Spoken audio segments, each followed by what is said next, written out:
Hey, shalom, shalom, family. Most High in Christ bless. Officer Halez, to my right. Officer Joshua. All praises. So 4 chapters a day. 4 chapters a day. Blessed is he that readeth, right? All praise to the Most High. Like Bishop Nathaniel and our leadership always tell us, we have to make sure that we're reading 4 chapters a day at the minimum. At the minimum. Okay. So all praise. The leadership was in the spirit when they initiated this 4 chapters a day, so that we can read through the chapters, give the sense. All right, any questions that y'all have, make sure y'all send them onto the message format on Messenger. Okay, we'll try to get to you, as Captain Zakar mentioned yesterday, first come first serve. All right, also sisters, make sure y'all are staying in order. All right, make sure y'all are staying in order. All right, make sure you keep quiet. This is church. All right. Okay, brothers. Let's see who's on. Shalom. Brother Tony, all praises. Brother John, shalom. Most High Christ bless. All praise to the Most High. All right, so today the chapters that we're going to be focusing on is going to be Genesis chapters 13 through 16. We left off on chapter 13, so that's where we're going to begin. All right, so brothers and sisters, make sure you get your pens, papers, notepads, take notes. All right, so make sure y'all are following along. All right, let's go. Genesis chapter 13, verse 1. Genesis chapter 13 and verse 1. All right, real quick. Can y'all give me a thumbs up if y'all can hear me clearly? Let me know if y'all can hear. If y'all can hear us clearly, give me a thumbs up. I need to know how the audio is sounding, because I don't want to begin and nobody can hear anything. All right, y'all go ahead and give me a thumbs up.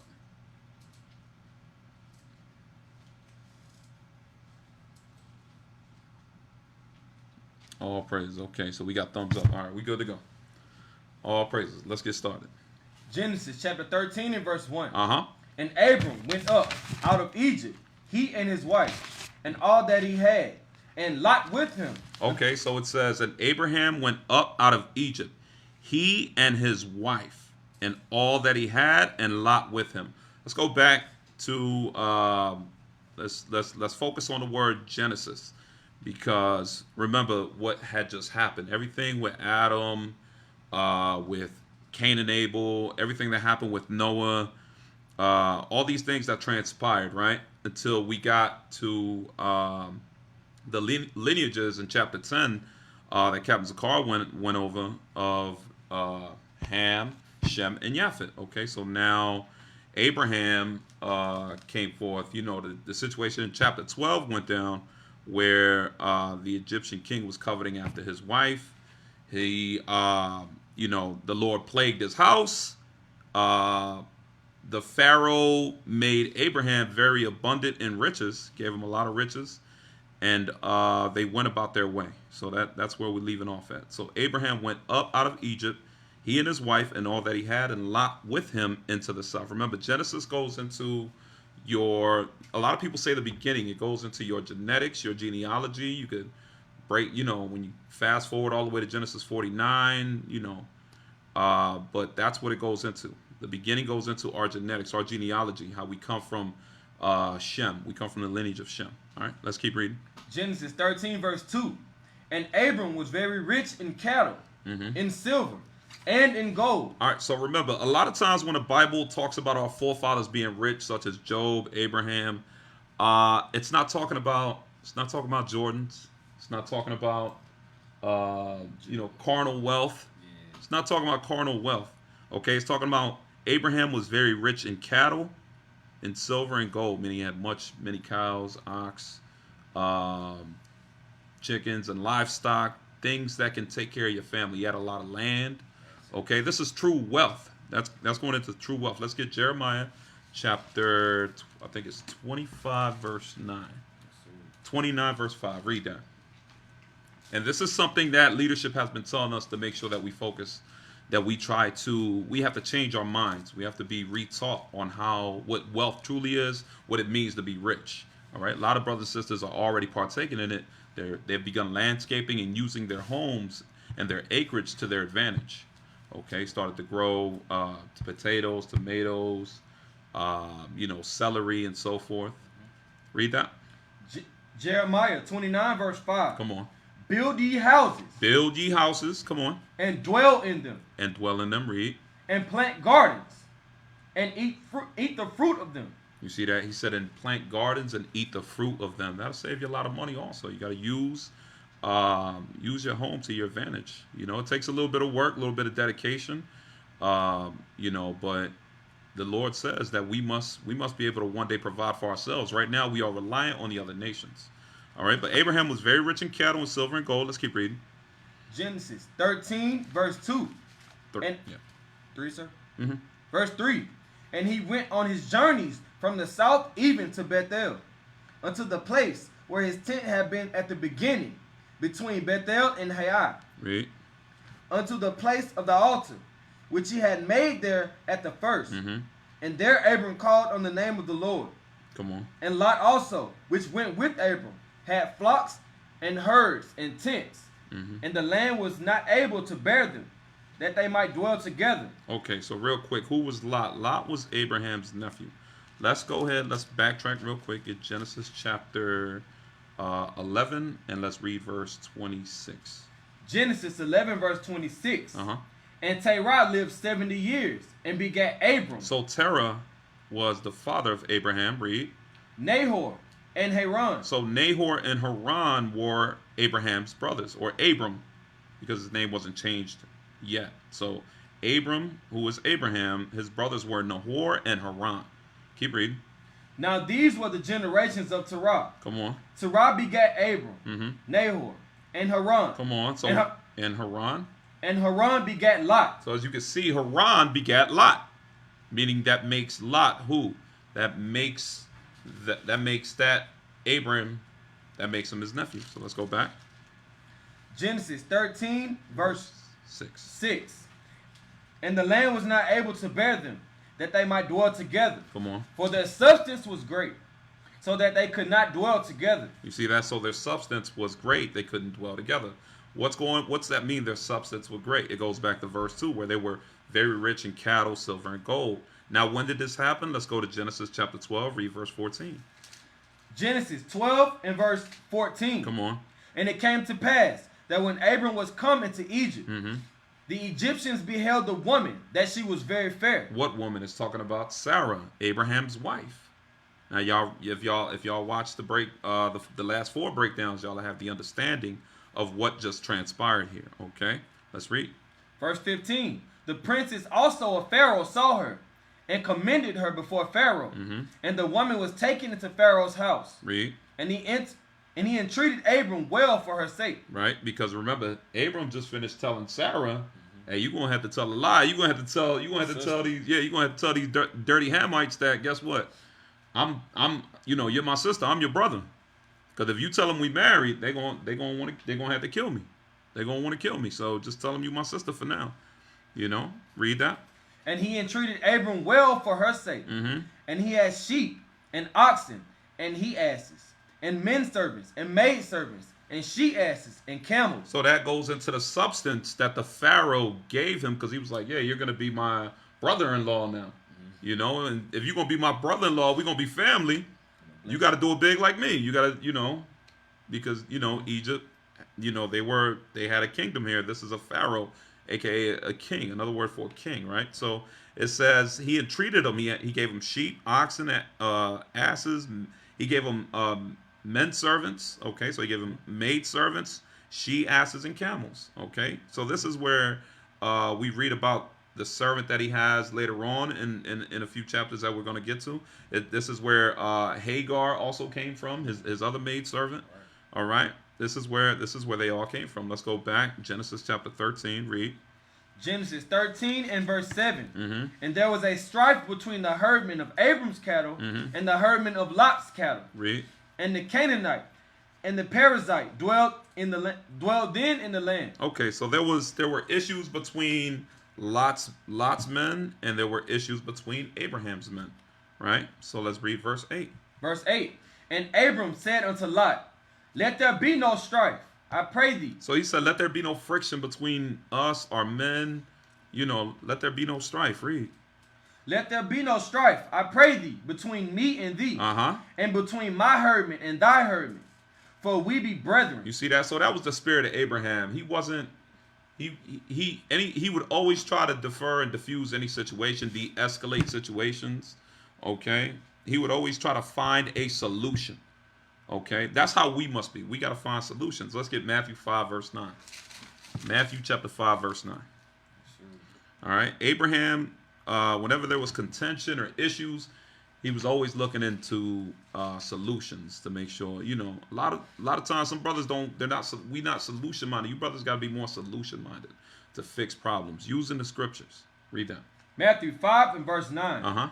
Blessed are the peacemakers, for they shall be called the children of God. So what was Abraham? Abraham, or Abram, was a peacemaker. He was a peacemaker, right? All right, let's go back. Genesis chapter 13 verse 9. Genesis chapter 13 verse 9. Is not the whole land before thee? So he's like, what are we fighting for? Look at all this land. Look at everything the Lord has blessed us with. There's no reason for us to be fighting for space and land and cattle. The Lord then gave us more than we need. So he says, is not the whole land before us? Read.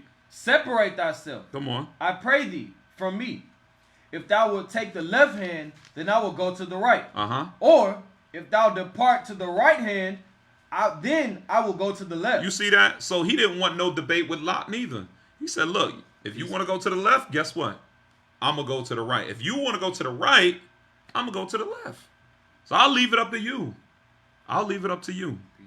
That's called being a peacemaker. You know what I'm saying? You can't argue with that. You'd be like, damn, okay. Whatever you want to do. Yeah, well, and that's what that's what Lot ended up doing. He looked around. Let's read. So Lot lifted up his eyes. And Lot lifted up his eyes and beheld all the plain of Jordan. That it was well watered everywhere. That it was well watered. What happens when certain areas are well watered?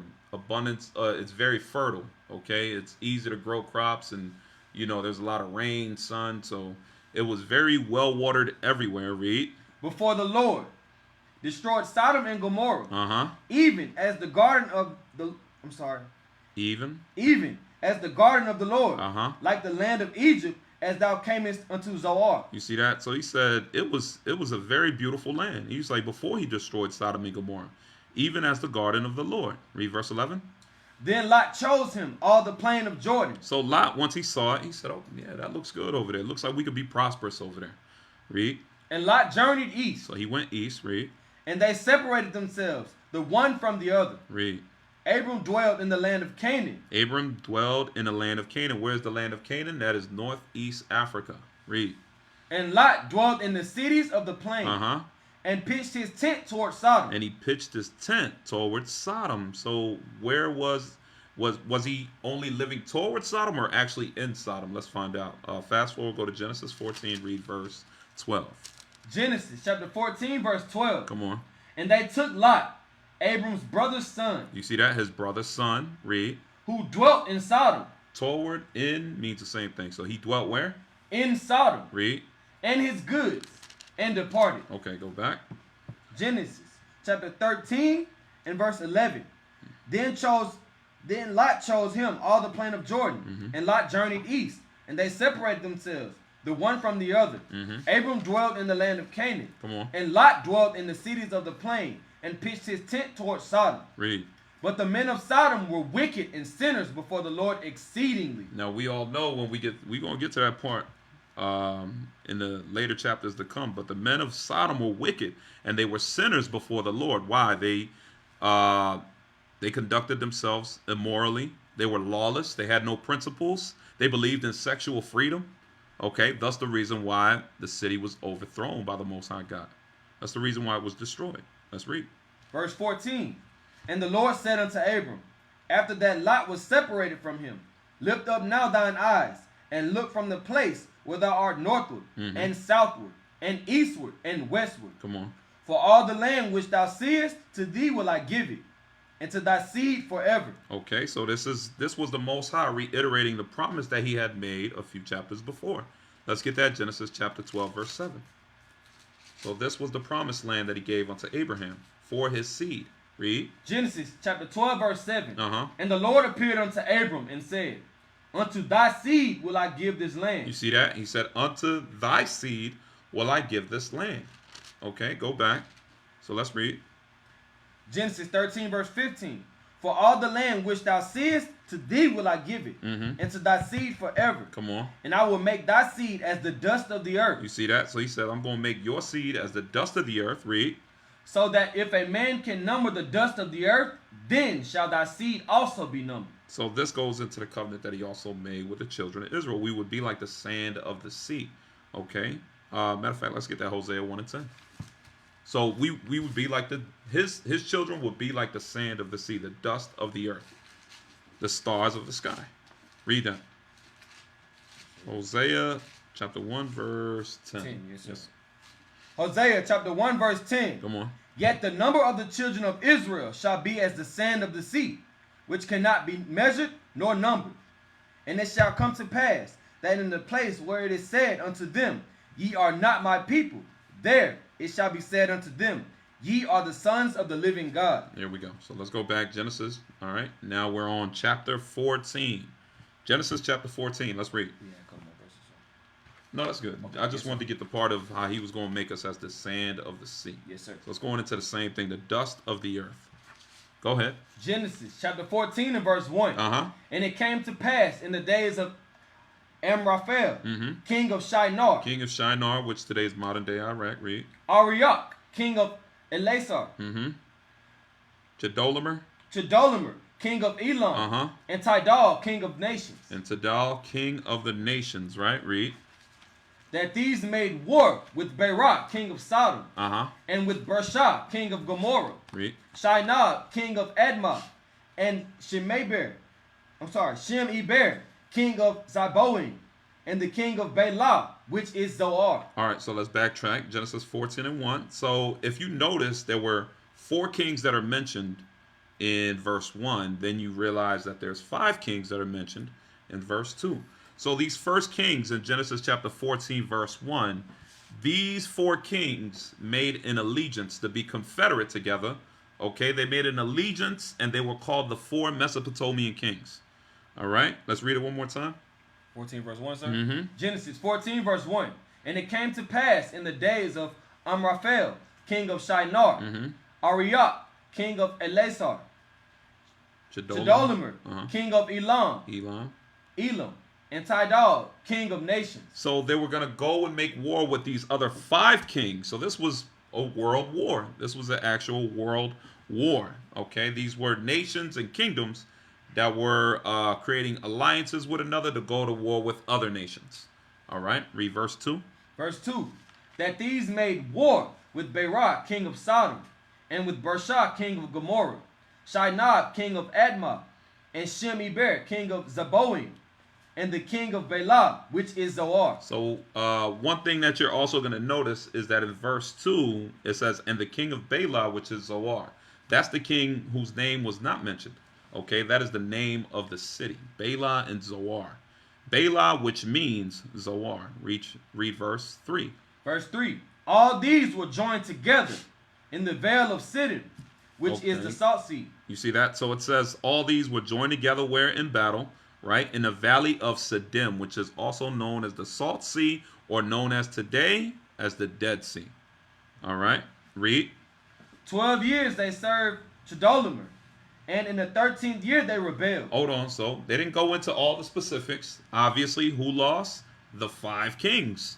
The 5 kings, right? Meaning the King Barah, Bersha, Shinab, Admah, Shemeber, and the other king, they lost the battle to the 4 Mesopotamian kings. Okay, so they served them for 12 years, and on the 13th year they rebelled against them. All right, so let's read. Verse 5. And in the 14th year came Chedorlaomer and the kings that were with him, and smote Rephaims. These are nations, right? Read. And smote the Rephaims in Asherah, Karnaim. Okay, so this is a place. That's where they smote them. That's where they went to war with them in Ashtaroth, Karnaim. This ain't Ashtaroth like the god. This is the actual place. There was a place called Ashtaroth. and Ashtaroth Karnaim. Read. And in the Zuzims in Ham, Uh-huh. and the Emims in Sheva, Mm-hmm. Karathaim. Karathaim. Read that. Verse 6. And the Horites in their Mount Seir, unto El Paran, which is by the wilderness. Come on. And they returned and came to in Mishpat, which is Kadesh, and smote all the country of the Amalekites, and also the Amorites that dwelt in Hazazon Tamar. Hazazon Tamar. Yep. Read. And there went out the king of Sodom, and the king of Gomorrah, and the king of Admah, and the king of Zeboim, and the king of Bela. The same is Zoar. See that? Read. And they joined battle with them in the vale of Siddim. The veil goes into the valley of Siddim. Read. With Chedorlaomer, the king of Elam, and with Tidal, king of nations, and Amraphel, king of Shinar, and Arioch, king of Elasar. 4 kings with 5. You see that? 4 kings in battle against the other 5. All right. These were the 4 Mesopotamian kings. All right. Read. And the vale of Siddim was full of slime pits. So it says, in that valley, right, of Siddim, where also can be found the Dead Sea, there were slime pits. What are slime pits known as today? They're known as bitumens, also known as a place where you find tar, oil, petroleum. Remember, the Middle East, right? The Mideast is very rich in oils, in petroleum. All right, so they were in the same area where there were slime pits, also known as tar pits. Okay, asphalt pits. Read.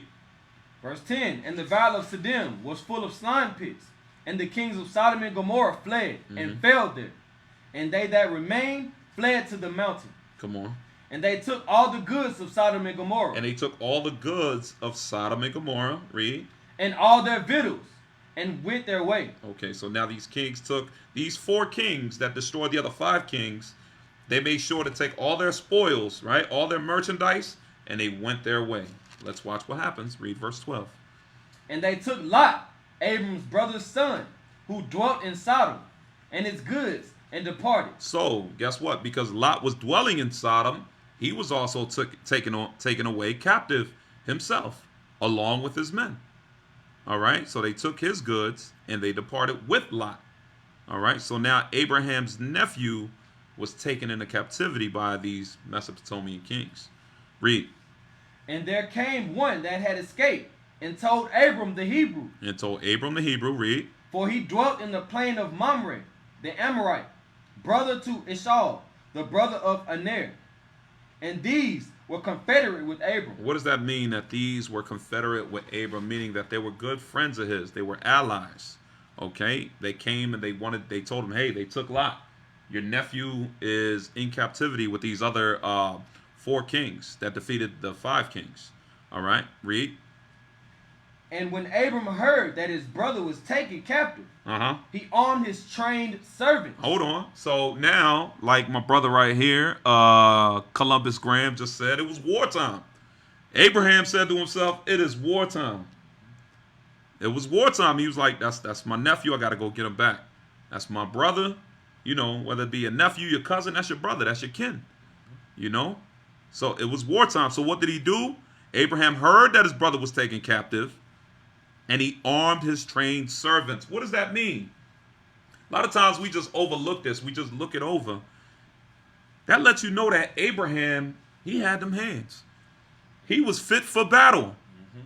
He was a man that knew how to conduct war strategically, how to arm his battalions and his squadrons. And weaponry, and as we continue to read, we're going to realize Abraham wasn't this weak, white, old man that they like to portray on these whitewashed images. He was not this weak white man, okay, that looked very frail. No, Abraham was a strong black man, warrior type. This man played no games. Abraham, our forefather, was not, what was that also? And he was rich as well. He was very rich, absolutely. Batman on steroids. You know what I'm saying? So Abraham, he armed his trained servants. So if he had trained servants, who was training his servants? He was. Right. He was. Abraham was he was a warrior. All right. So, like you said, it was wartime. So let's see what happens. Read. Verse 14. And when Abram heard that his brother was taken captive, Come on. he armed his trained servants, born in his own house, 318. So it says these men that was born in his own house, 318 men. Read.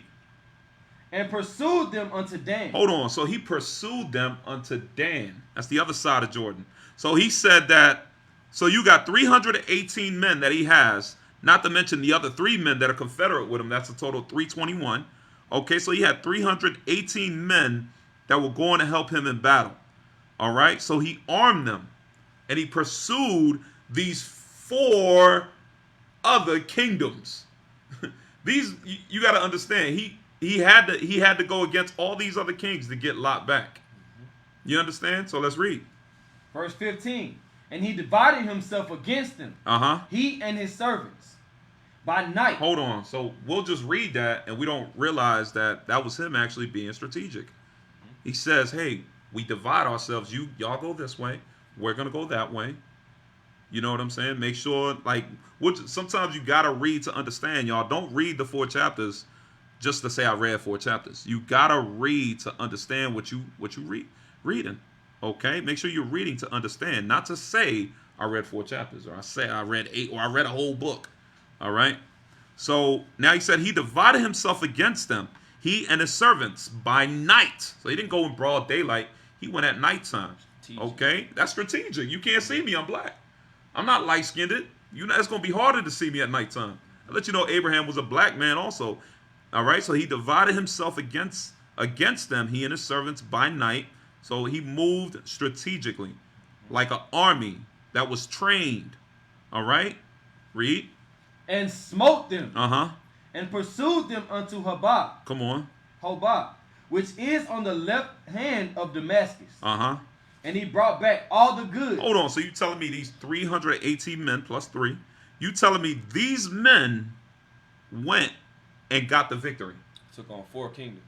Took on 4 other kings and delivered Lot from his captivity. That's amazing, y'all. You understand? Let's get, matter of fact, let's get real quick. Let's get 1 Maccabees. Let's get 1 Maccabees. Where we at? Chapter 3, verse 18. Yes, sir. 1 Maccabees 3:18. 1 Maccabees, chapter 3, and verse 18. Since it was 318 men, that kind of go together. All praises. Read that. Watch this.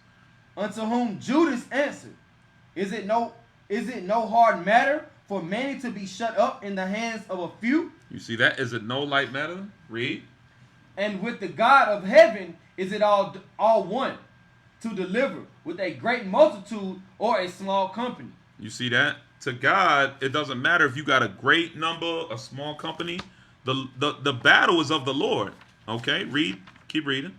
For the victory of battle standeth not in the multitude of an host. Read that one more time. For the victory of battle standeth not in the multitude of an host. But what? Keep reading. But strength cometh from heaven. You see that? But the strength cometh from the Lord. But the strength cometh from the Lord. This ain't the only time that this has happened in the scriptures. You know, let's go to 2 Chronicles. Let's read chapter 20, verse 15. All right? So a lot of times brothers get weary or faint-hearted. Oh, we're not going to win. How are we going to defeat these Edomites? How are we going to defeat these other nations? We ain't got no army. We ain't got no we ain't got no might, no nothing. Because the Lord says that he's coming back and that the vengeance will be of him. The vengeance is of the Lord. He's coming to invade this country with his troops. Okay? We just got to sit back and keep the commandments. We just got to sit back and love our neighbor and put off whatever malice, envy, strife, jealousy, or hatred that you have, any lying spirit, whatever it is, you got to put that off. You know what I'm saying? Deal with yourself. Fix your spirit. Check your spirit, whatever you're dealing with, because the time is short. Let's read that. 2 Chronicles 20 and verse 15. And he said, Hearken ye, all Judah, and ye inhabitants of Jerusalem, and thou King Jehoshaphat. Thus saith the Lord unto you, Be not afraid, nor dismayed, by reason of this great multitude. You see that? He said, don't be afraid because there was a great multitude. Read. For the battle is not yours. He said the battle is not yours. Now you think of that, you're like, what do you mean the battle ain't mine? I got a shield on me. I got my sword. I'm out here. I'm ready for war. What do you mean the battle is not all? He's telling you the battle is in here. The battle is in here.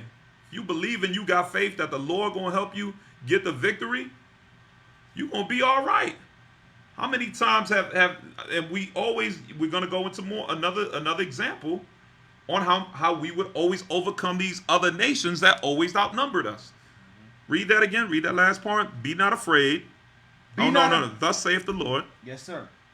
Thus saith the Lord. Thus saith the Lord unto you. Be not afraid, nor dismayed, by reason of this great multitude. For the battle is not yours, but God. You see that? So now let's backtrack a little bit. Go to chapter 14. Let's read another example, like our forefather Asa, King Asa. 14, read verse 8. 2 Chronicles 14 and verse 8. And Asa had an army of men that bare targets and spears out of Judah, 300,000. So Asa had a mighty army. He had 300,000 Judites alone. All right, keep reading. And out of Benjamin. Now I know y'all remember that Deacon Asaph class. Not Deacon, Deacon Ithon. You say you take Judah and Benjamin alone, they'll wax all the other tribes. We got to give it to them, man. You talk about Judah and Benjamin, bro, ain't no other tribes, and I'm Ephraim. Ain't no other tribes.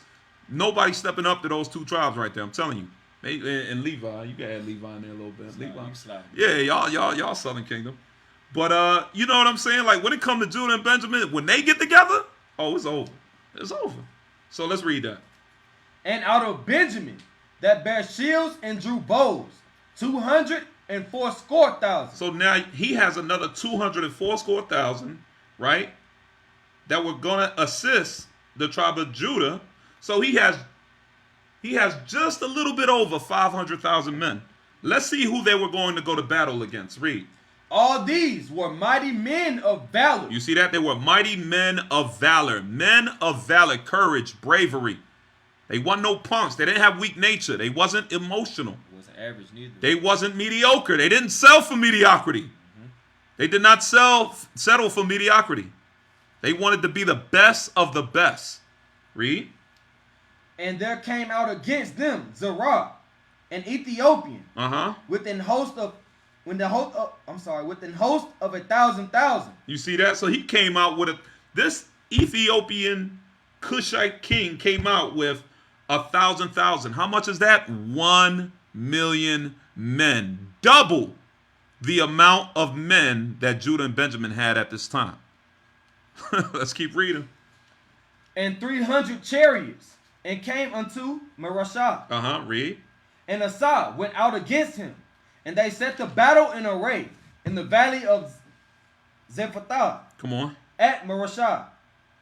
And Asa cried unto the Lord his God. Hurry up. Come on. And said, Lord, is it nothing with thee to help, whether with many or with them that have no power?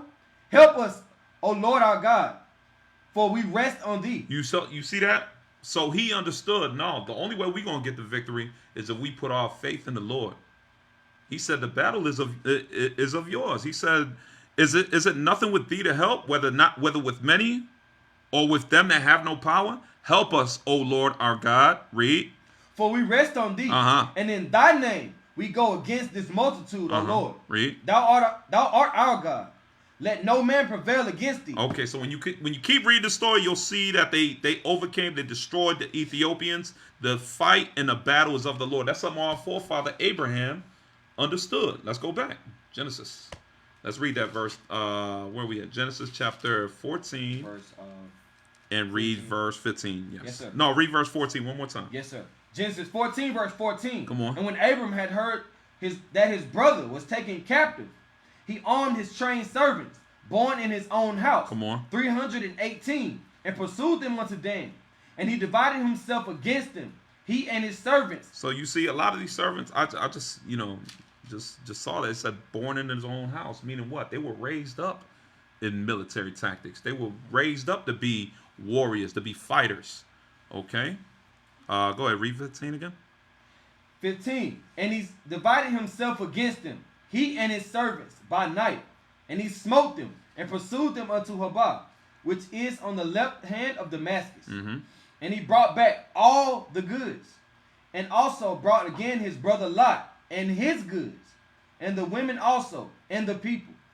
And the king of Sodom went out to meet him after his return from the slaughter of Chedolim, and of the kings that were with him, at the valley of Shaveh, which is the king's dale. Which is the king's dale, meaning the king's valley. Read.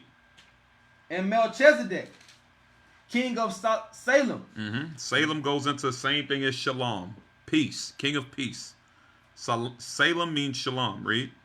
brought forth bread and wine, and he was the priest of the Most High God. And he was the priest of the Most High God. Read.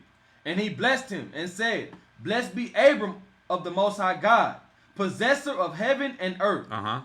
The blessed be the Most High God, which have delivered thine enemies into thine hand.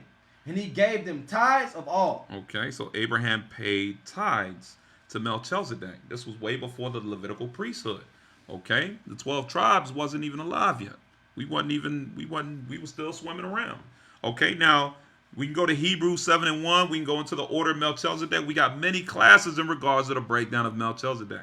Okay, we're not gonna do that right now. We're gonna continue to read and get through these chapters. All right, but you can go to Hebrews 7:1. You can also read John 8 verse 56 on down. All right, to prove who Melchizedek is. Now let's keep reading. Verse 20. And he blessed the Most High God, which delivered thine enemies into thine hand. And he gave him tithes of all. Read. And the king of Sodom said unto Abram, Give me the persons and take the goods to thyself. So he said, give me the people, but you could keep everything. All the spoils, you could keep them. This is the king of Sodom, also known as what? Berah. Berah. He said he came back when he saw that his enemies were defeated by Abraham, and he said, you know what? Give me my people, because guess what? They was in captivity. You understand? To the other, because they had lost the battle. Okay, he said, give me that. You keep the goods to yourself, though. Read. And Abram said to the king of Sodom, I have lifted up mine hand unto the Lord, the Most High God, the possessor of heaven and earth, that I would not take from a thread. Even to a shoelace. He said, I'm not going to take one little thread from none of these spoils. I ain't going to take not a shoelace. Read. And that I would not take anything that is thine. And I'm not going to accept nothing you give me. This is what Abraham said. This is what Abram said. Read. Lest thou shouldest say, I have made Abram rich. You see that? He wasn't going to allow him to have the satisfaction to say that. He was like, nah, No credit. nope, you get no credit. Let's read. Save only that which the young men have eaten, and the portion of the men which went with me. He said, only make sure you can give these brothers, read. Save only that which the young men have eaten, and the portion of the men which went with me. Aner, Eshau, and Mamre. So these are the three brothers that was with Abraham, that were confederate with him, that were fighting with him. Read. Let them take their portion. You see that? Because they earned it in the battle. They earned it. He said, let them take their portion. Okay. Now let's read. We're on chapter 15. Sorry. Read. Genesis chapter 15, verse 1. After these things, the word of the Lord came unto Abram in a vision, saying, Fear not, Abram. I am thy shield, and thy exceeding great reward. Come on. And Abram said, Lord God, what wilt thou give me, seeing I go childless? He said, Lord God, how am I blessed? What you gonna give me? I'm childless. I don't have any children. Read. And the steward of my house is this Eliezer of Damascus. He said, the servant of my house is Eliezer of Damascus. Read. And Abram said, Behold, to me thou hast given no seed. He said, you haven't given me any children. I don't have any children. Why is he worried about that? Watch, we're going to explain. Read. And lo, one born in my house is mine heir. You see that? He said, the one that's born in my house is my heir. Who's he talking about? Eliezer. You understand? It's like going into, like, let's say, the Fresh Prince of Bel-Air, how you had Jeffrey. He was the servant, the butler of Uncle Phil's house, right? If Uncle Phil passed away, the inheritance wasn't going to go to the butler. You get what I'm saying? It would go to your children. So Abraham is saying, I ain't got no children. If something was to happen to me, it would go to him. I'm childless. So let's keep reading. Verse 4. And behold, the word of the Lord came unto him, saying, This shall not be thine heir. He said, nah, don't worry about it. He's not going to possess your stuff. He's not going to receive your inheritance. Read. But he that shall come forth out of thine own bowels shall be thine heir.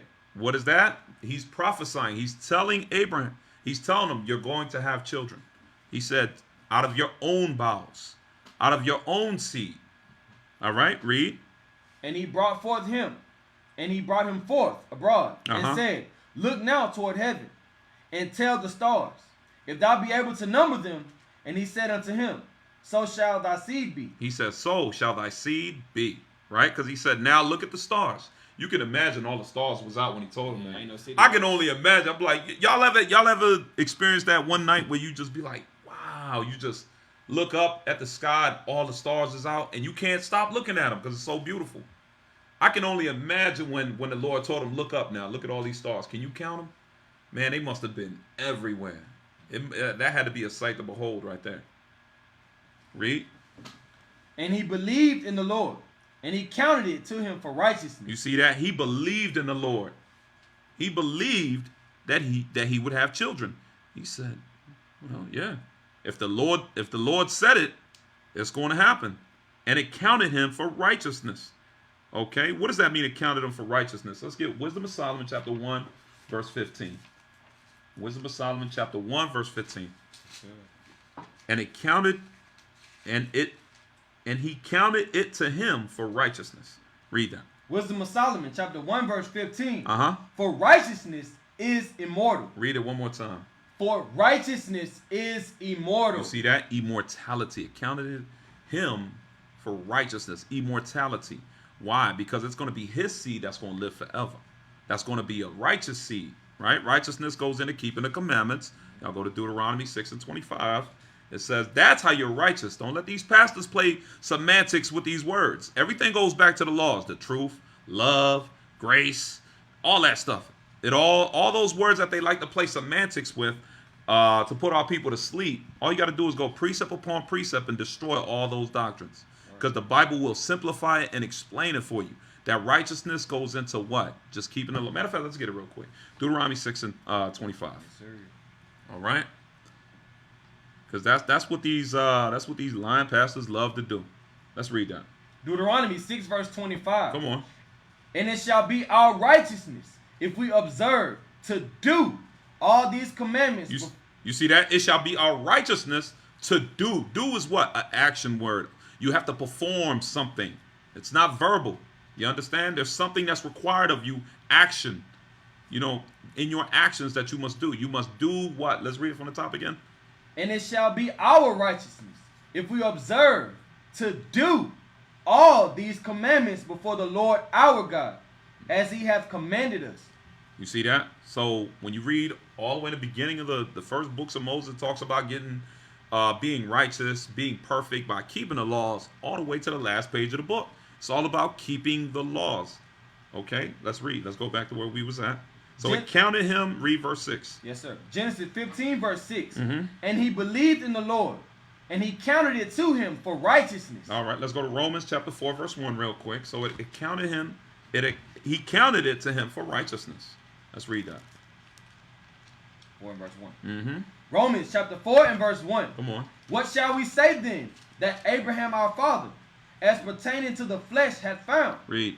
For if Abraham were justified by works. By what? By works. You see that? He was justified, meaning when it says that he had faith that he would have children, he showed it in his works. He prepared himself. Read. He hath whereof to glory. Uh-huh. But not before God. Read. For what said the scripture? Abraham believed God. You see that? That's what it just said. We're reading that in Genesis chapter 15, where he believed God. Read. Abraham believed God, and it was counted unto him for righteousness. All right, let's go back. And it was counted unto him for righteousness. Let's read. Genesis 15, verse 6. And he believed in the Lord, and he counted it to him for righteousness. Read. And he said unto him, I am the Lord that brought thee out of Ur of the Chaldees to give thee this land to inherit it. He said, I brought you out of Ur, the land of the Chaldees, right? That's where Terah, his father, was living, and Haran, his brother. Okay, let's read. And he said, Lord God, whereby shall I know that I shall inherit it? Mm-hmm. And he said unto him, take me an heifer of 3 years old. So he said, take me a heifer of 3 years old. What's that? That's a young cow that has not had any calves, any little younger kid. You know, read. And a she-goat of 3 years old. A she-goat of 3 years old. Read. And a ram of 3 years old. Uh-huh. And a turtle dove. And a young pigeon. Read. And he took unto him all these, and divided them in the midst, and laid each piece one against another. Uh-huh. But the birds divided he not. Read. And when the fowls came down upon the carcasses, Abram drove them He away. drove them away because, of course, they was going to eat them. He had killed them because he was offering up sacrifices. So read. And when the sun was going down, a deep sleep fell upon Abram. Uh-huh. And lo, and horror of a great darkness fell upon him. You see that? So he says, and when the sun was going down, a horror of great darkness fell upon him. He was about to receive a vision of once again future prophecy. Let's get that. Job 33 verse 15. Job 33 verse 15. Read that. Job 33 verse 15. Uh-huh. In a dream, in a vision of the night, Uh-huh. when deep sleep falleth upon men, and slumberings upon the bed, Uh-huh. then he openeth the ears of men, and sealeth their You instructions. see that? That's when the prophets received their instructions, when they received their prophecies. Okay, let's go back. Matter of fact, go to Amos 3 and 7 real quick. Amos chapter 3, verse 7. Amos 5:15, all praise, we still begun. Or 6:15, y'all time, Eastern time. Read that. Amos 3 and verse 7. Uh-huh. Surely the Lord God will do nothing, but he revealeth his secret unto his servants, the prophets. You see that? He said he revealeth his secrets to the prophets. All right. So now he's about to reveal a secret to Abraham. Let's go back. Genesis chapter 15 and verse 13. Yes, sir. Genesis 15 verse 13. And he said unto Abram, know of a surety that thy seed shall be a stranger in a land that is not theirs, and shall serve them, and they shall afflict them 400 years. So you see what it says? It says, no for a surety. He says, no for a fact. Know without a shadow of a doubt that thy seed shall be a stranger in a land that does not belong to them. And they're going to serve these people, and they're going to be afflicted. They're going to be in captivity and bondage for 400 years. Okay? Let's get that. Let's read about that in the New Testament. Acts chapter 7, read verse 6. Acts chapter 7 and verse 6. And we're going to destroy this doctrine that this is talking about America, because that's not what it's going into. Let's read that. Acts chapter 7 and verse 6. And God spake on this wise, that his seed should sojourn in a strange land. You see that? He said that his seed should sojourn in a strange... What's sojourn mean? They were going to live there. They were going to be in captivity there. Sojourn means to dwell, to live. Doesn't mean you're going to be at peace. Sojourn means you just living there. You could be living there in captivity. You could be living there in peace. But he said they were going to sojourn. Keep that word in mind. Read. In a strange land, and that they should bring them into bondage and entreat them evil 400 You years. see that? 400 years. Let's look at Exodus chapter 12, verse 40. So let's see where this land was. Let's read that. Exodus chapter 12 and verse 40. Come on. Now the sojourning of the children of Israel. Hold on. What did it say? Now the sojourning of the children of Israel. Now the sojourning, remember, that was the prophecy. They would sojourn or live in a land, right? Now the sojourning of the children of Israel, read. Who dwelt in Egypt. Hold on. That's what was prophesied in the vision that Abraham had in Genesis chapter 15. Now Moses is telling the children of Israel. Read that. Who dwelt in the land of Egypt Uh-huh. was 430 years. Was 430 years. So when he told Abraham that they were going to be there for 400 years, it doesn't have to mean 400 years on the spot. It was an approximation of time. Okay, it's not going into America. A lot of y'all need to be careful with social media. You got to watch out with Facebook and Instagram. Y'all are being led by deep dummies on Facebook, on social media. You're asking questions on social media instead of relying on your leadership, relying on the leaders that the Lord have appointed over you. You understand? Because guess what? It didn't even include the Northern Kingdom if you're talking about America. America's captivity, or here on the Western Hemisphere, when Christopher Columbus came, that was 1492, which would make it, this is 2020, we did the math, that was 528 years ago. Are we not still in captivity today? Yes, we are. Let's read that. Baruch chapter 3, verse 8. So that is inaccurate. That is inaccurate. Okay, when y'all see posts like that, y'all shoot them down. Don't let them think, hey, delete those posts. Get them out of there. Be mindful of the foolishness that goes on social media. Let's read. Baruch chapter 3 and verse 8. Come on. Behold, we are yet this day in our captivity, Uh-huh. where thou hast scattered us. Where thou hast scattered us. We've been the children of Israel. We're scattered. You understand? Northern Kingdom went into slavery 1492. You understand? It was about 100 years later. 100 years later, after them nasty, disgusting Spaniards raped, robbed, and murdered us to the brink of genocide, that they were being so stupid with their slaves that they had to bring over who? They had to bring over the Southern Kingdom.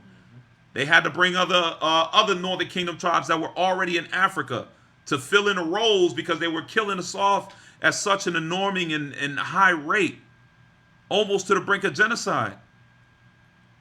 Okay? We talking about slavery. 1492. So this is not talking about, this is not going into America. Oh, when you add up 1619 all the way to 2020, you get about 400 years. Oh, it don't have to be exact now when you talk about that one. It ain't got to be exact now because that's not exactly 400 years. All right, so be mindful, y'all. You know, you still have to count all the 12 tribes. Remember, this was a prophecy back in Genesis 15 that was pertaining to all 12 tribes. All right, not just the Southern Kingdom. All right, let's go back. Genesis 15. Verse 14.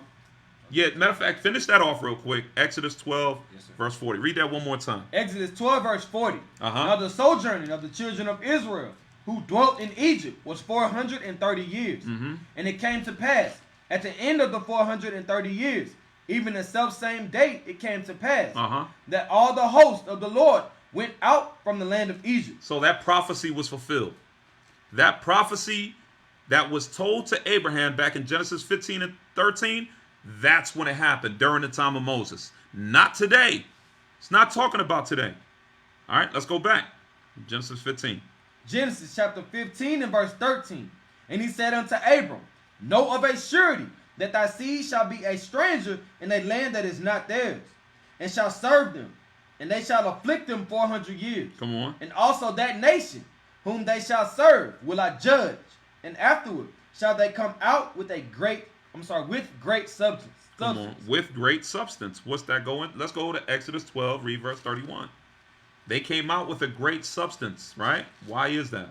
We was always taking the Egyptians under. You saw how the Pharaoh gave half of his stuff to Abraham. Then over here, when the Lord destroyed Egypt, we ended up having all a great substance. We was always taking Egypt under, thanks to the Lord. Read that. Exodus chapter 12 and verse 31. Uh-huh. And he called for Moses and Aaron by night, and said, rise up and get you forth from among my people, both ye and the children of Israel, and go, serve the Lord as ye have said. Also, take your flocks and your herds, as ye have said, and be gone, and bless me also. Watch this. And the Egyptians were urgent upon the people, that they might send them out of the land with haste. For they said, They was saying, hey, please be gone. Be gone. Them plagues was whooping their behinds.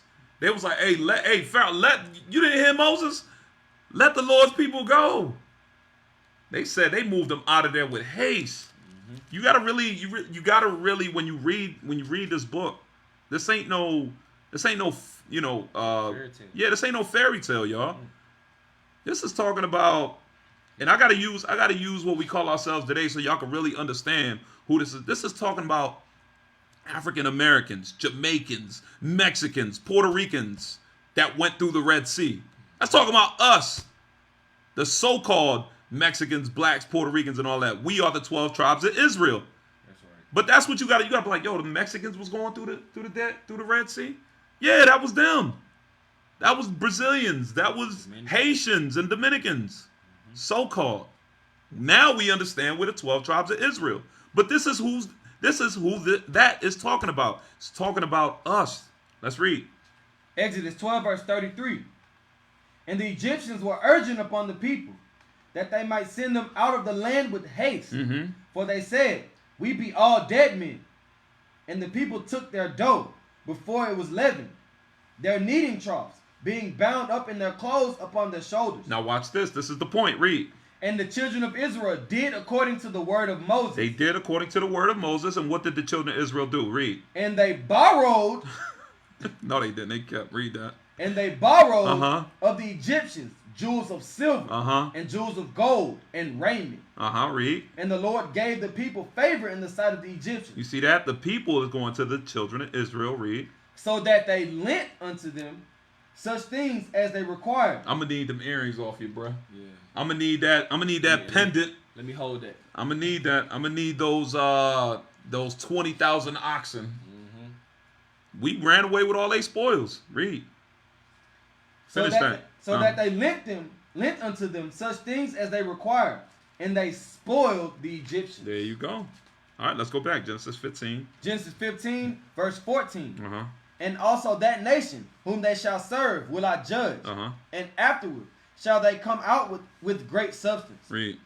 And thou shalt go to thy fathers in peace. Thou shalt be buried in a good old age. You see that? So that was prophecy. He said you're going to die in a good old age. You're not going to die young. You're going to have a long life. Read. But in the fourth generation they shall come hither again. Uh-huh. For the iniquity of the Amorites is not yet full. Read. And it came to pass that when the sun went down and it was dark, behold, a smoking furnace and a burning lamp that passed between those pieces. In the same day, the Lord made a covenant with Abram, saying, unto thy seed have I given this land, from the river of Egypt unto the river Euphrates. Keep reading. Mm-hmm. Come on. And the Kenites, and the Kenizzites, and the Cadonites, and the Cadmonites, Uh-huh. and the Hittites, and the Perizzites, and the Rephaim. Rephaim, Mm-hmm. and the Amorites, and the Canaanites, and the Girgashites, and the Jebusites. All praise. So that was chapter 15. Let's read. We're on chapter 16 now. Let's read. Genesis chapter 16, verse 1. Uh-huh. Now Sarai, Abram's wife, bare him no children. Now remember, the chapter earlier, there was a conversation between God and Abraham, and he prophesied it to Abraham, you would have children. All right, let's read.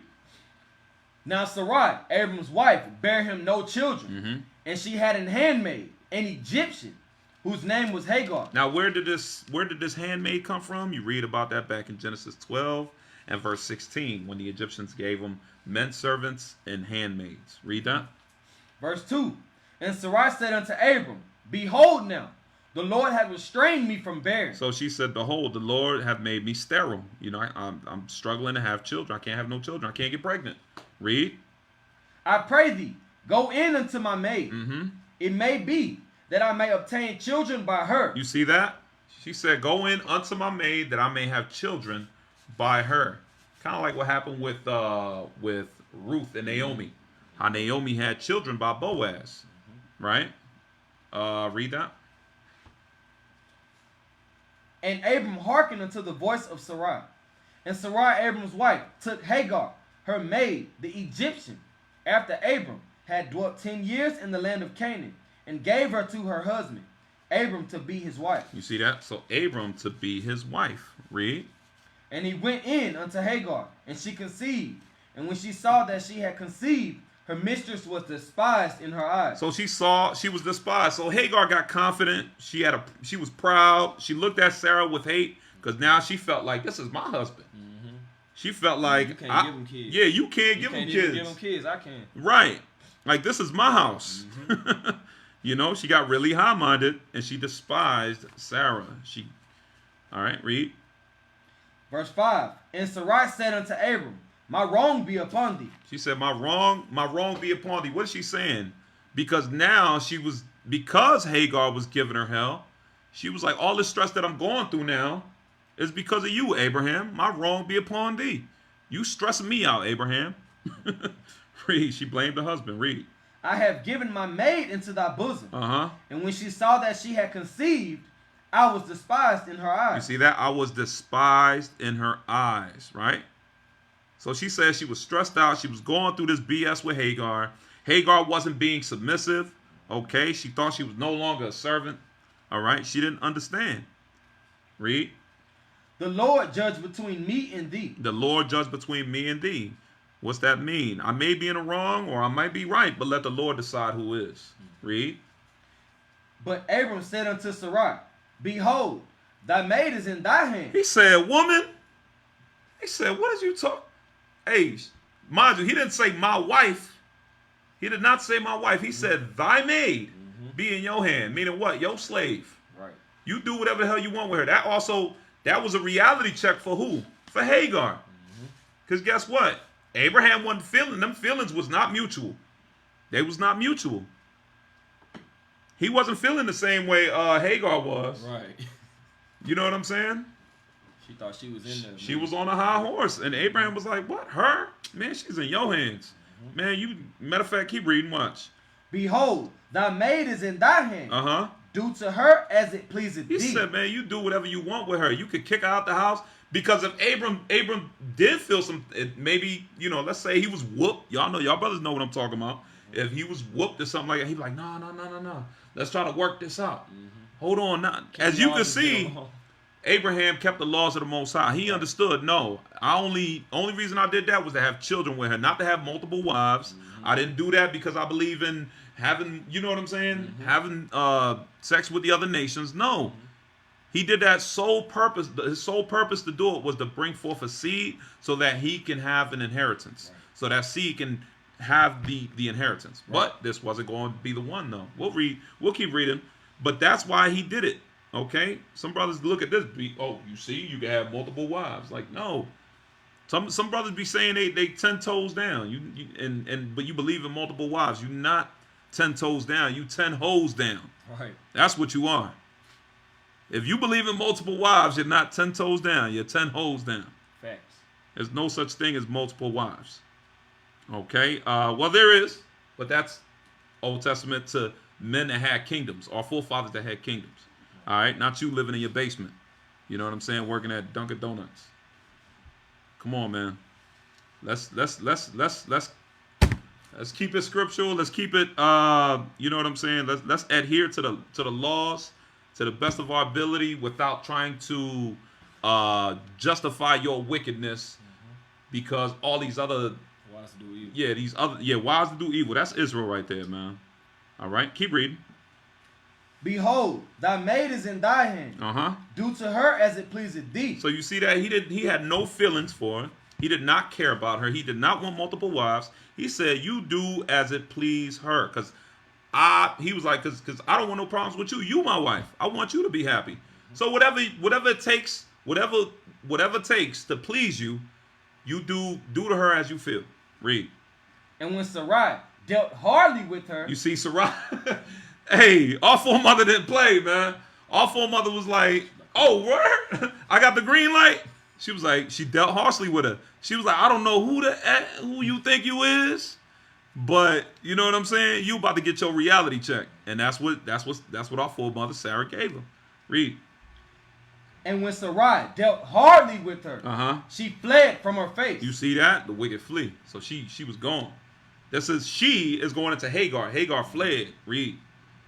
And the angel of the Lord found her by the fountain of water in the wilderness, by the fountain in the way of Shur. Come on. And he said, Hagar, Sarai's maid, whence comest thou? He said, where you came from? Read. And whither wilt thou go? And she said, I flee from the face of my mistress Sarai. She said, I'm fleeing from the face of my mistress Sarah, because she's dealing harshly with me. I don't like it. She forgot her role, man. She got high-minded. Read. And the angel of the Lord said unto her, Return to thy mistress, and submit thyself under her hand. You see that? Return. He said, go back, humble yourself, and what did he say? Submit thyself. What does that let you know? She was giving Sarah a hard time because she wasn't submitting to her no more. Because she had a son. All right? Let's read. She had a son by Abraham. Read. And the angel of the Lord said unto her, I will multiply thy seed exceedingly, Uh-huh. that it shall not be numbered for multitude. You see that? Read. And the angel of the Lord said unto her, Behold, thou art with child. She was like, he was like, what are you doing? You out here pregnant. You got a child. You know what I'm saying? Go back to your mistress and submit. Read. And shalt bear a son, And you gonna give birth to your son. Read. and shalt call his name Ishmael. And you gonna call his name Ishmael. All right, we gonna see who this Ishmael character is. Read. Because the Lord hath heard thy affliction, Because the Lord hath heard thy affliction. Read. and he will be a wild man. He will be a what? A wild man. So Ishmael will be a wild man. A lot of times, I'm telling you, when you read Genesis, the book of the genetics and the genealogy of where we all come from, you understand that this Ishmael, he was the forefather of a wild race. These men are wild men. Okay, now let's find out who this man is before we finish off 12. Let's get that. All right, real quick, I want to give y'all a quick book. This is called Who's Who in the Bible. All right, it's written by Comey and Browning. Comey and Browning. You want to get the one that has who's who in the Old Testament, New Testament, and the Apocrypha. That's the one you want to get. Okay. Let's read page 172 and go into Ishmael. Read that from the top. This is the Who's Who, page 172. Come on. Ishmael. Come on. Start at the top. Ishmael, son of Abraham. When Sarai's Egyptian slave Hagar became pregnant by Come on. Abraham, Sarah's jealousy was aroused. Come on. Hagar fled into the desert, So Hagar fled into the desert. Read. but the angel of the Lord persuaded her to return. He told her that she would bear a son called Ishmael, and that he shall be a wild ass of a man. Whoa. You hear what that said? Did you hear what it called him? If y'all have kids, y'all might want to earmuffs, cover their ears, but we're just reading Bible history. Okay, this is what whatever Edomite wrote this, he took it a step further. He said he ain't just wild, he's a wild ass of a man. Read that again. We just reading the book. Read that. He told her that she would bear a son called Ishmael, and that he shall be a wild ass of a man. So what does that mean? Ishmael would be a wild ass of a man. What type of man would do this? Let's read this one, the third paragraph by Jewish. Read. By Jewish and Muslim tradition. Now y'all gotta understand when these books, now that we can decipher, we got the spirit of discernment on us. We understand when it says by Jewish tradition, it's talking about according to the Bible. Muslim is a plagiarized version of the Bible, the Quran, right? And it's watered down. They added their own verses, but we understand that it was plagiarized. They plagiarized the Bible, our history.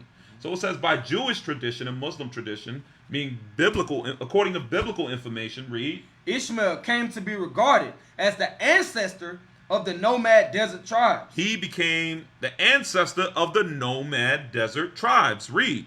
Particularly those inhabiting the area from the Sinai Desert across the Negev to southern Jordan. Now, where is this? The Sinai Desert, Negev to southern Jordan. Where is that? The Middle East. That's what it's going into. This is the Middle East. So this is for people that don't understand when they say, oh, how you know you an Israelite? We don't just only know we the Israelites. We know who every other nation is in this Bible. We know who the Chinese are, the Japanese. We know who the white man is. We know who the East Indian is. You understand? They're like, oh, you call yourself Israel. Yeah, but we know who we are. We know who everybody else is too, because we study. Okay, so these were the nomad desert tribes that lived in the Middle East. Keep reading. The Hebrews considered themselves superior to these primitive and usually hostile desert kinsmen. Ooh, I like that part. Read that one more time. The Hebrews. The Hebrews. Who are the Hebrews? We are. We the Hebrews. That's Our right. forefathers. That's right. What did we consider ourselves? Considered themselves superior. What? Superior We are superior. Read. to these primitive and usually hostile. So hold on. It calls them a wild ass of a man. It calls them primitive. It calls them hostile. So whatever nation this is about to say it is, this is a very dangerous nation. This is a nation that the Most High put this spirit on them. Usually. And you can't change them. The way you want to try to change the white man, you're not going to be able to change who this is neither. Let's find out. Keep reading. The Hebrews considered themselves superior to these primitive and usually hostile desert kinsmen. So they might have been hostile and wild, but guess what? When it came to hand-to-hand combat, we were superior to whoever these are. That's right. Let's read. Let's see who they are. Read. Descendant from the common forefather Abraham. You see that? It was a descendant of the common forefather Abraham. Read. The Arabs. The who? The Arabs, Come on. on their part, venerate Ishmael as their father. You see that? The Arabs understand who their forefather is. It says that the Arabs venerate Ishmael as their forefather. It's written in their Quran. It's written in their history books. They know who their forefather is. They know when they talk about Ishmael, that's their daddy. That's their forefather. That's the pappy. He be the pappy. He be the pappy. Pappy. He's the pappy. So it says that the Arabs venerate themselves. Read that again. Yes, sir. The Arabs, on their part, venerate Ishmael as their forefather. You see that? He says that they venerate themselves, meaning they call themselves. We didn't call them Arabs. We didn't say the Ishmaelites or the Arabs. Mm-hmm. Even the white man. Even all the other, guess what? They themselves know that they are the Ishmaelites in the Bible. They know when they read chapter 16 of the book of Genesis, that's where they can find themselves. They understand that. That's where they can find their genetics in Genesis, their genealogy in Genesis. Read that. The Arabs, on their part, venerate Ishmael as their forefather. Come on. And there is a Muslim legend There's a Muslim legend. Come on. that he and his mother Hagar are buried in a sacred Kaaba at Mecca. You see? So now this is saying that apparently there's a Muslim Islamic doctrine that Ishmael and who else? And Hagar are buried under the what? Under the Kaaba stone at the Mecca, where they go over there to pray and worship a rock. That's where they go to worship a rock. So they make it Hajj. Who does that? The Arabs. They understand. They understand all this history. It's the so-called blacks, Hispanics, and Native Americans. We're the ones that don't understand our history. We're the ones that don't understand where we come from. Because we're not reading to understand. We're not reading to learn. We're reading to just say, oh yeah, I read the whole book today. Come on, y'all. We got to read to understand. You know how you know you're reading to understand? When you ask questions. Okay? Because we don't know the whole Bible. I don't know the whole Bible. You get what I'm saying? The scripture says we prophesy in part. We know in part. Okay? I have plenty of questions for my leadership here. You know? So y'all have to, when y'all read to learn. And don't be asking on Facebook. Don't be asking on Instagram. You're going to hear so much foolishness. You're going to hear so much, somebody with a fake deep name, Kawatara Mashalaka Makara, Apariyam Badabadana, Kwam Yasharala, like that brother deep. Let me ask him a question. Brother simple as hell. On his photos, he got a cigarette in his mouth. Beard shaved off. You know what I'm saying? Come on, y'all. Use wisdom. Don't be relying on cyberlights to answer your biblical scriptures that where your soul is on the line. Your spirit is on the line. Right. They don't give a damn about you. All right? So it said the Ishmaelites venerate themselves as the nation of the Ishmaelites. Right. Okay, so now let's go back. Genesis 16. Read that verse 12. Genesis chapter 16 and verse 12. Come on. And he will be a wild man. His hand will be against every man. His hand will be against every man. Read. And every man's hand against him. Uh-huh. And he shall dwell in the presence of all his brethren. You see that? They were going to always live amongst each other. Okay? Just like today. You got them in Qatar, Kuwait, Saudi Arabia, Iraq. They constantly live around each other. Okay? Read. Verse 13. And she called the name of the Lord that spake unto her, Thou God seest me. For she said, Have I also here looked after him that seeth me? Come on. Wherefore the well was called Beer Laharoi. Beer Laharoi. Uh-huh. Behold, it is between Kadesh and Bered. Read. And Hagar bare Abram a son. Uh-huh. And Abram called his son's name, which Hagar bare Ishmael. Which Hagar bare, whose name was Ishmael, who according to the Bible, according to more reference points and who's who in the Bible, this is talking about the nation of the Ishmaelites, known today as the Arabs, the Arab people. Okay, finish that. And Abram was 86 years old when Hagar bare Ishmael So to it Abram. says Abram was 86 years old. How old was he? He was 86. Okay, when Ishmael was born. Ishmael was the firstborn son of Abraham. Okay? You know, the reason why they created the Quran is because they understood that the covenant didn't go through Ishmael. You know, that's why they created the Quran. He might have gotten a temporary blessing, but they know they ain't got that covenant though. Okay, the covenant goes through the 12 tribes of Israel. Okay, that's why they was like, nah, we'll take Genesis 16. We'll call Abraham our forefather, but then we're going to create a Quran on the side that's going to make us the chosen people and this and that. And it's funny because even their Quran says that we're the chosen people. Right. All praise to the Most High. So, brothers and sisters, I pray y'all got something out of these 4 chapters that we just read. We read Genesis chapters 13 through 16. Okay, if you have any questions, please post them on the messenger. Okay, post them on the messenger.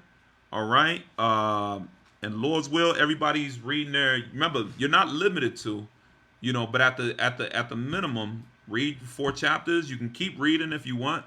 The spirit was on the spirit of the Lord was on our leadership to implement and incorporate this 4 chapters a day. I'm following along. I'm learning new things, you know. So all praise to the Most High. All right. With that, I've been Officer Halez. Officer Joshua. And with that, we say Shalom. shalom.